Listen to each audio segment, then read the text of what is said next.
My name is Heather Feather. I am the owner of Rare Bird Medicine, and today's topic is by their fruits. Do you consider the fruits that are being handed to you to chew upon from those in the river of your life? I don't really believe in bad people because bad is a judgment, and I do my best to understand that if Spirit allows it, how am I going to get on my high horse and walk around and dictate what should and shouldn't exist? Spirit allows it, but I'm like, you can't exist. You're a bad guy, blah, blah, blah. It's like, Spirit lets it exist. So, maybe they can exist, and maybe I don't know what the heck is going on. And I need to get off my high horse. Yeah, I would always like to do that. Yes, please. Thank you. And also,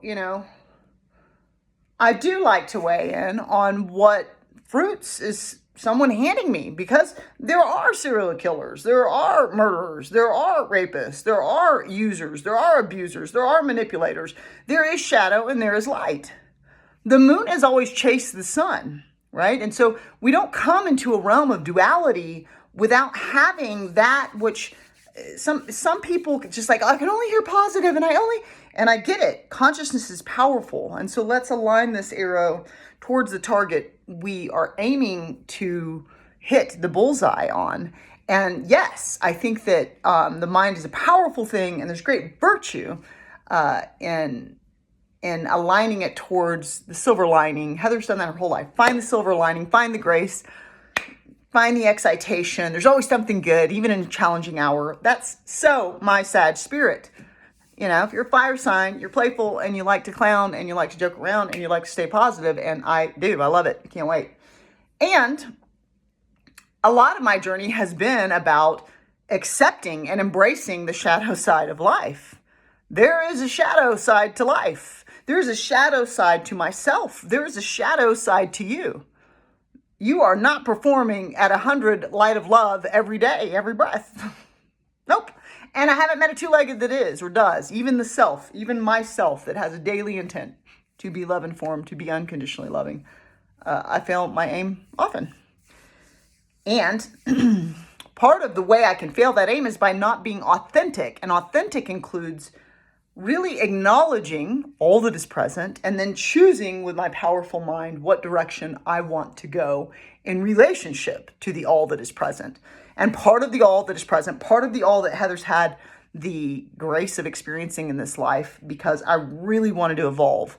And I clearly was on a very high horse before I came into Earth School, because I was like, give me the nightmare package and add extra nightmares in. And I'm sure my guides were like, we don't recommend this package for anyone. But I'm like, I got it. I'm super positive. It's fine. I'll get past all of it. And there have been spells that I've been in, and even the Akashic Records has elucidated this, where I literally cannot even reach for the most minute drop of light. Maybe you've been there. Maybe you've had not just a darkened hour, but like me, you've had darkened years or darkened periods in your life where you cannot literally reach for a light-filled idea. And now my dharma is illumination, because part of reaching for a light-filled idea in a darkened hour is coming to a space first of being able to accept the darkened hour. And once we accept the darkened hour, and once we accept the shadow side of existence, or the false evidence appearing real side of love, once we accept both sides of the coin and the rim, the neutral stance we can take in the duality in addition to the dualistic expression, and life is like a billion trillion coins of flipping labels and concepts that always has this side, that side, and then the neutral rim where you can be in alignment with allowing existence to flip coins. I have to say that when a two-legged hands me rotten fruit, fresh fruit for rotting vegetables, as DK would say, I'm handing them fresh fruit, they're handing me rotten vegetables.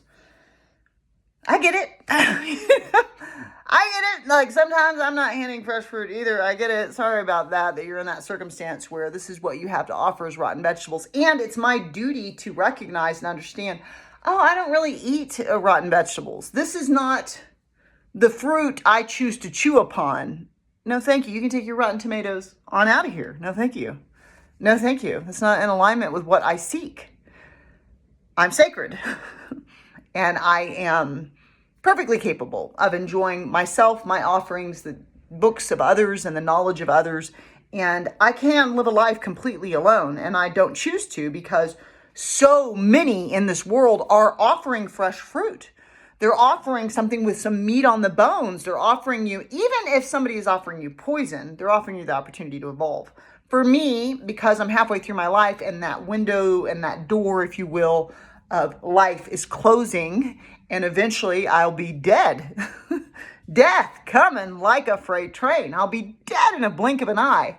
I am more mindful of what kind of fruit I want to chew upon as I walk to the grave. Do I want to chew on the fruits that you're handing me? Is this, And as somebody that wants to serve, somebody that wants to aid, somebody that's on the medicine path, it has been a tough lesson to recognize that many that walk here at Earth School do not want answers. They do not want help. They do not want it to be different. They have chosen to chew on the shadows, if you will. They have chosen to express the shadows. They have chosen to be married to self-destruction, and they only have self-destruction to pour into your cup. And it's like, okay, wild, you know what I mean? What a wild expression of free will. And I am no longer looking to self-destruct. I'm looking to have vigor and health and vitality and vibrancy in body, mind, heart, and spirit every day. And in that vein, I must be the steward of the gateway of what it is I'm going to chew upon in my day. How much am I going to chew on what others think of me? How much am I going to chew on that fruit? Because here's the thing about that one, is that if somebody you're attracted to, if someone in your family, if a very close friend, if your coworkers hold some judgment about you, they hold some idea of you, and they don't like you, and they're just like, I don't like that weirdo. They are in the lowest mindset that they could possibly offer, because they're in a space of judgment, which is a space of separation, and it is not in a state of union and communion with the all that is, which is the subatomic state that is eternally present, even though we can pretend to divide in the mind. And so if someone is offering you division in their mind and in their heart and in their vessel about who you are, and that's even occurring through a misperception. Maybe the way they're perceiving you is not even true. Maybe they're like, they're so unattractive and they just think you're so ugly, and you're just a shining light of beauty. And they can't see it because you don't look the way they've described beauty in their mind to themselves. It matters almost not at all. It matters almost not at all. I want to say not at all, but I don't know everything. Matters very little. If you don't like me, if you judge me, if you critique me, if you are offering me the smallest aspect of how your mind can work, because your mind can create, your mind can inspire, your mind can motivate, your mind can praise, your mind can point to the grace, and every living thing has it.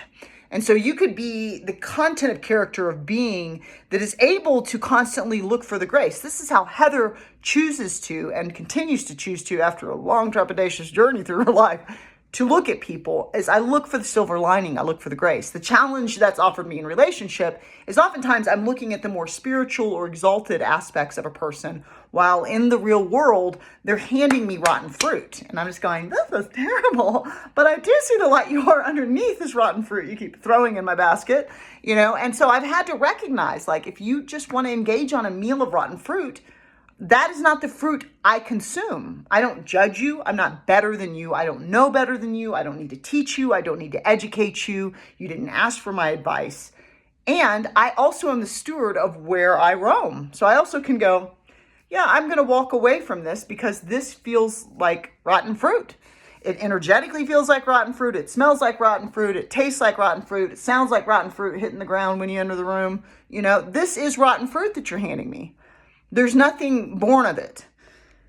I've often said, there's so many that they study Nietzsche and they study Bukowski and they love this nihilistic viewpoint. And I appreciate somebody that can embrace the shadow, and they can get very caught up, though, many two-leggeds, in being contrarian and being, just a contrarian. Like, I disagree. I'm a naysayer. I don't agree. That's wrong. And blah, blah, blah. And they can poo-poo on your party. You know what I mean? And that's just the fruit that they offer. And there are people in this world, it doesn't matter the label, police, doctor, attorney, mother, father, sibling, cousin, lover, child. It doesn't matter the label, the job title, CEO, celebrity. Pick a title. Pick a title. Every title, every label the ego has ever conceived of in this realm, there is a two-legged out of the 8.2 billion that holds that label that is offering rotten fruit. And it's the predominant thing that they offer. Doesn't necessarily mean that it's all they offer 100% of the time. Because even a sweet little giggle is a medicine that is powerful, that shakes the web. And there are those that are offering predominantly rotten fruit. They're using people, they're manipulating people, they're stealing data, they're raping people, murdering people, blah, blah, blah, blah, blah, blah. There are all kinds of ways we can offer rotten fruit, or that which becomes the compost to allow something new to bloom forth, that which becomes the tool, if you will, to allow alternative creation or alternative response or alternative content of character to be witnessed in response. Oh, you're offering rotten fruit. Here's some self-loving, self-respecting stuff. I'm going to leave the room and I'm not ever coming back to it. Thank you so much for, you doing you. I'm going to go be me. And it's not in the place where rotten fruit is on the table for all to enjoy and see. No, thank you. Thank you. No, thank you. Bless you. Like, I don't have to judge you. I don't have to attack you. I just don't want to roll with you. That's not my vibe. You know what I mean? And so there are those that are offering fruit that is pure and delicious and true and noble and difference-making and inspiring. Difference-making and inspiring. And those are the two-leggeds. Those are the two-leggeds that are putting fresh fruit on the table, that are giving you the agua de vida, the waters of life, to truly drink of and nourish the self. These are the people that are able to see the silver lining in others, and they're able to speak well upon their world. They're able to speak well upon all beings. One of the things I was very aware of at an early age is that if I talk trash about people in the river of my life, whoever I was doing it to, that person I would break trust with, because they could not trust that when they left that trash talking session of me handing rotten fruits, that when they left that session, that I wouldn't go then talk about them. And so I've worked really hard throughout my life to have a very clear principle of I don't talk trash. I'll talk, this is my perception, this is my perspective. But even that, I try not to, they're such a jerk and blah, blah, blah. It's like, no, that my perception is that they do this. For me, that doesn't work because I perceive myself like this, and that's not a match. So I've done my best throughout my life to be mindful, to not get mired in any layer of superiority as I select the fruits upon which I choose to chew. I'm not above anyone.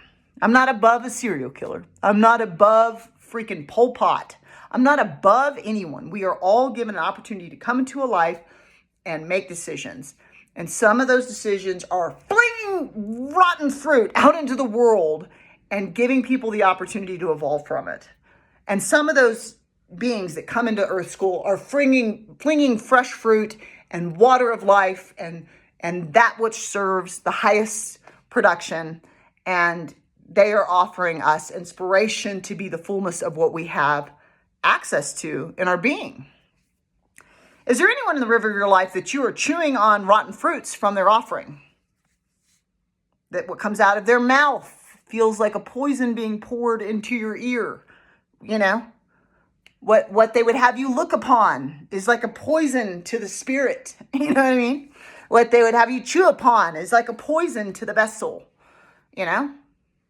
Okay, neutral, there's a lot, Heather likes to have a very diverse life, and there's lots of experiences I give myself, but there is a point at which the windows and the door close on certain experiences because I'm not trying to eat rotten fruits all day and night. Is there anyone in the river of your life that is giving rotten fruit that maybe really doesn't warrant a lot of attention from you based on where you say you want to go? And is there any way you might be able to offer more of the truth of the fresh fruit that you be, you wonderful sweet treat? You can always subscribe to Rare Word Medicine on YouTube, like and comment there. I always love your thoughts. I'm Moon.